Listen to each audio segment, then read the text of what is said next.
नमस्कार दोस्तों, look again पर आपका हार्दिक स्वागत है। आज हम जिस चलचित्र का वर्णन करने वाले हैं उसका नाम है अवतार द वे ऑफ वाटर। इस चलचित्र की शुरुआत में हम जैक सली को देखते हैं और वो पेंडोरा ग्रह पर ओमाटिकाई जनजाति का मुखिया बन चुका है। वहाँ पर उसका एक परिवार है और वहाँ पर उसने 2 बच्चों को गोद ले लिया है। उन बच्चों में एक डॉक्टर ग्रेस की बेटी होती है जिसे ग्रेस की मृत्यु के बाद जैक ने गोद ले लिया था। वहीं एक इंसानी बच्चा भी होता है, क्योंकि जब इंसान इस ग्रह को छोड़कर पृथ्वी पर गए थे तो ये बच्चा यहीं रह गया था। इसीलिए जैक और उसकी पत्नी निटीरी उन सभी बच्चों का ध्यान रखते हैं। इधर जैक अपने बच्चों को वहाँ के तौर तरीके और शिकार करना सिखाता है। एक रात में जब जैक अपनी पत्नी के साथ होता है तभी वो आसमान में चमकते हुए सितारे को देखता है और वो उनकी जमीन की तरफ ही बढ़ रहे थे। कुछ देर बाद इन्हें पता चलता है कि ये सितारे नहीं बल्कि इंसानों के अंतरिक्ष यान हैं और वो एक बार फिर इनकी धरती पर आ चुके हैं। इधर इंसानों के अंतरिक्ष यान उस ग्रह पर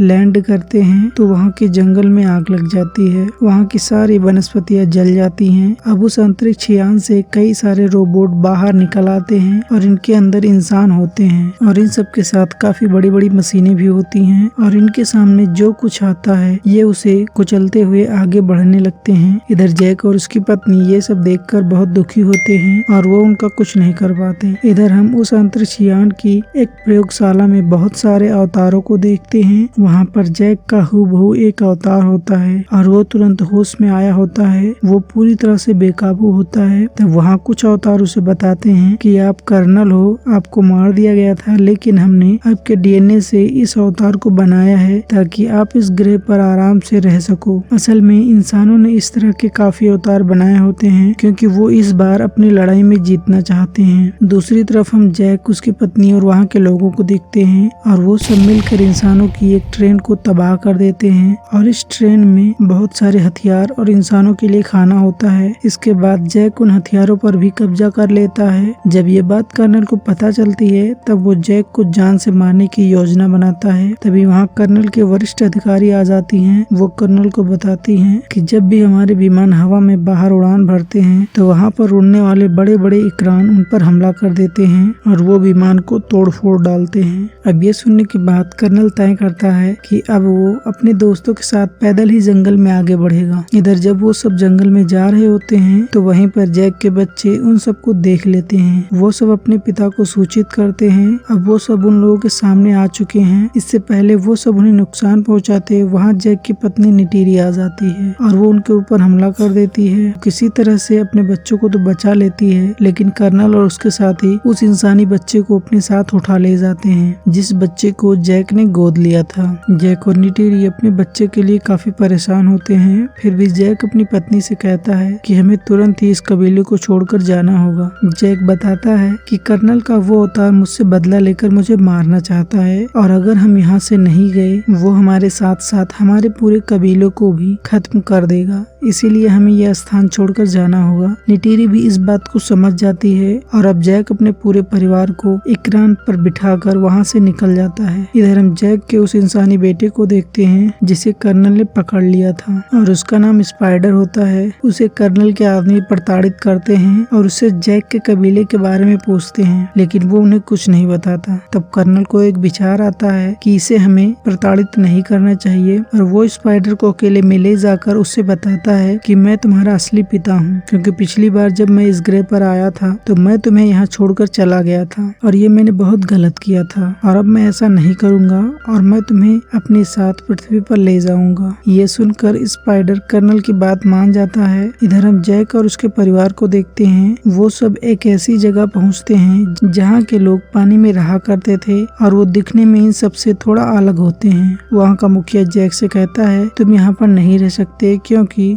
हम दोनों के रहने का तरीका बिल्कुल अलग है। हम पानी में रहते हैं और तुम जंगल में रहते हो। तब जैक उसे समझाता है कि इस वक्त मुझे आपकी जरूरत है क्योंकि मेरे परिवार की जान खतरे में है और हमें यहाँ पर कुछ वक्त के लिए रहने की इजाजत दे दी जाए। इसके बाद जैक के परिवार को वहाँ रहने की इजाजत मिल जाती है। यहाँ के लोग इन्हें बिल्कुल पसंद नहीं करते और इन्हें पानी में भी रहना नहीं आता। अगली सुबह हम देखते हैं कि जैक की बेटी को वहाँ के कुछ लड़के परेशान कर रहे होते हैं। तभी तभी वहीं पर जैक का एक बेटा आ जाता है और वो उन लड़कों को बुरी तरह पीट देता है। फिर जैक आ जाता है और वह अपने बच्चों को डांटता है कि तुम्हें उन बच्चों के साथ मारपीट नहीं करनी चाहिए, क्योंकि वो यहाँ के मुखिया का बेटा है, इसीलिए तुम्हें उससे माफी मांगनी होगी। जैक का बेटा न चाहते हुए भी उसके पास जाता है और उससे माफी मांगता है। फिर मुखिया का बेटा उससे कहता है कि चलो मैं तुम्हें एक अच्छी सी सुंदर जगह पर ले चलूं, और वो जैक के बेटे को गहरे पानी में ले जाता है जहाँ पर एक खतरनाक जलीय जीव रहता है, और वो मुखिया का बेटा उसे छोड़कर वहाँ से चला आता है। फिर वो खतरनाक जीव वहाँ आ जाता है और वो जैक के बेटे पर हमला कर देता है। अब वो अपनी जान बचाने के लिए इधर उधर भागना शुरू करता है, लेकिन पानी में अच्छे से भाग नहीं पाता, इसीलिए वो जीव उसे खाने ही वाला होता है। तभी वहाँ पर उससे भी बड़ा एक खतरनाक जलीय जीव आ जाता है और वो बड़ा जीव उस छोटे जीव को मार देता है। इधर वो लड़का काफी देर से पानी में था, इसीलिए उसकी सांस फूलने लगती है और वो बेहोश हो जाता है। और जब उसे होश आता है तब वो अपने आप को पानी के ऊपर पाता है और वो देखता है कि वो उसी जीव के ऊपर लेटा हुआ है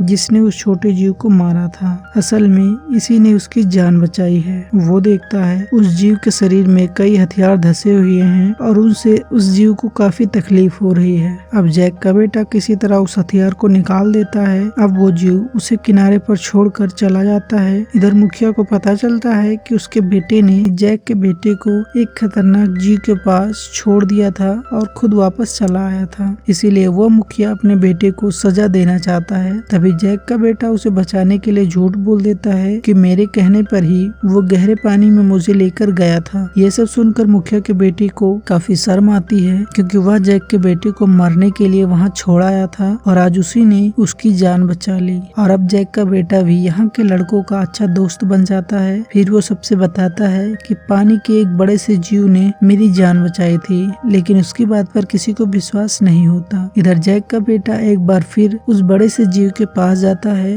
और वहाँ पर वो काफी मस्ती करता है। इधर हम कर्नल को देखते हैं, वो जैक को ढूंढ रहा होता है और वो किसी तरह से उसे ढूंढकर मारना चाहता है। इधर वो इंसानी लड़का स्पाइडर उनके साथ होता है। स्पाइडर कर्नल को वहाँ के काफी तौर तरीके सिखाता है और अब कर्नल इकरान पर बैठकर उड़ना भी सीख गया होता है। स्पाइडर के साथ कर्नल एक इकरान पर बैठकर एक कबीले में पहुंचते हैं और वो वहाँ के लोगों को बंदी बना लेते हैं। और फिर कर्नल जैक की फोटो दिखाकर उसके बारे में सबसे पूछने लगता है। तब वो सब बताते हैं कि हमने इस तरह के नाभी को यहाँ नहीं देखा है। अब कर्नल को काफी गुस्सा आता है और वो वहाँ पर पानी में रहने वाले एक जीव को मार देता है। ये सब देखकर स्पाइडर को बहुत बुरा लगता है और वो कहता है ये सिर्फ मछली पकड़ने वाले नावी हैं, इन्हें कुछ भी नहीं पता। अब कर्नल उन सबको छोड़ देता है, लेकिन जाते समय उस जगह को जला देता है। इसके बाद कर्नल कई कबीले के लोगों से मिलता है, लेकिन उसे कहीं भी जैक का पता नहीं चलता, इसीलिए वो कई नावी लोगों को मार देता है। अब ये लोग समुद्र में जा रहे होते हैं, तभी उनके सामने एक बहुत बड़ा जीव आ जाता है जो अपने बच्चे के साथ तैर रहा होता है। ये उस पर हमला करके उसे मार देते हैं। इसके बाद वो उसके शरीर के अंदर जाते हैं और उस जीव के मस्तिष्क से एक तरल पदार्थ निकालते हैं। ये तरल पदार्थ बहुत ताकतवर होता है,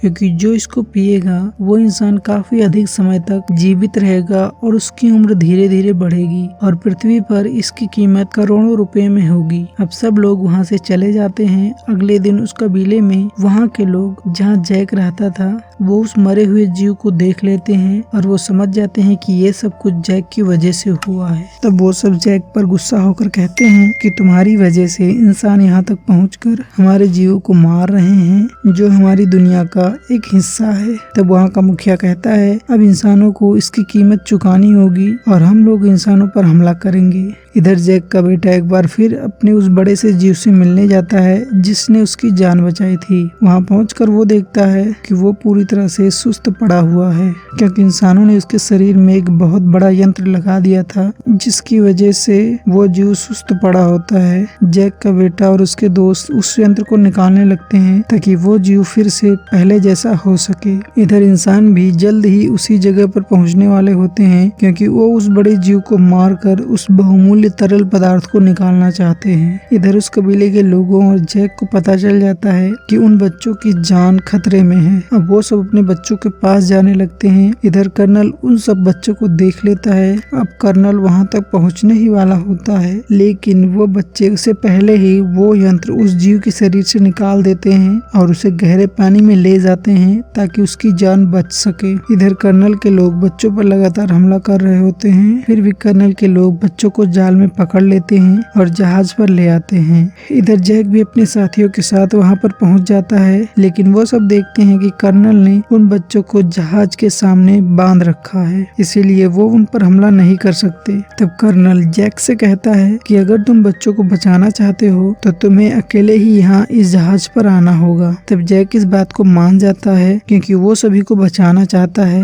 अब जैक कर्नल के पास जाने ही वाला होता है, तभी वही बड़ा जीव जिसकी जान जैक के बेटे ने बचाई थी वो कर्नल की जहाज पर कूद पड़ता है और वहाँ पर सब कुछ तोड़ फोड़ देता है। तभी इधर जैक और उसके साथियों को मौका मिल जाता है और वो उन पर हमला कर देते हैं। अब इंसानों और नावी लोगों के बीच लड़ाई होने लगती है। इससे बहुत सारे इंसान और कुछ नावी भी मारे जाते हैं। इस लड़ाई में जैक के बेटे की हालत बहुत ज्यादा खराब हो जाती है और कुछ देर में ही उसकी मृत्यु हो जाती है। इससे जैक की पत्नी को बहुत दुख होता है और अब वो कर्नल से अपने बेटे की मौत का बदला लेना चाहती है, लेकिन उसके दो बेटे अब तक कर्नल की कैद में होते हैं। अब जैक अपने बच्चों को बचाने के लिए जाता है। वहाँ पहुंचकर वो बहुत बड़ा विस्फोट करता है जिसमें काफी लोग मारे जाते हैं। जब जैक कर्नल के पास आ जाता है और वहीं पर निटीरी भी आ जाती है और निटीरी कई इंसानों को मौत के घाट उतार देती है। जब कर्नल देखता है कि उसकी हार होने वाली है, तब वो जैक की बेटी के गले पर चाकू रखकर सबसे हथियार डालने को कहता है। तभी वहाँ पर निटीरी भी जैक के बेटे स्पाइडर को मारने की धमकी देती है और कहती है मेरी बेटी को छोड़ दो।